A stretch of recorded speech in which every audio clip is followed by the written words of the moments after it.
নারী ক্রিকেটে অনিয়মের অভিযোগ তদন্তে গঠিত বাংলাদেশ ক্রিকেট বোর্ডের স্বাধীন অনুসন্ধান কমিটি তাদের কার্যক্রম শেষ করতে আরও সময় চেয়েছে।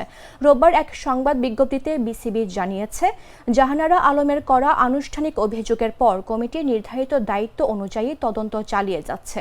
এ পর্যন্ত সংশ্লিষ্ট একাধিক ব্যক্তির বক্তব্য নেওয়া হয়েছে। কমিটির চাওয়ার পরিপ্রেক্ষিতে এ সময় বাড়িয়েছে বিসিবি।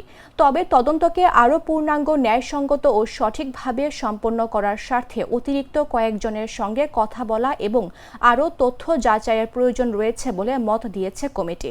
এ কারণে তারা আগামী ৩১ জানুয়ারি ২০২৬ পর্যন্ত সময় বাড়ানোর আবেদন করেছে, যাতে তদন্ত সম্পন্ন করে তাদের প্রতিবেদন বিসিবি বোর্ডের কাছে জমা দেওয়া যায়। বিসিবি জানিয়েছে, তদন্ত প্রতিবেদন পাওয়ার পর বিষয়টি নিয়ে প্রয়োজনীয় পরবর্তী পদক্ষেপ নেওয়া হবে।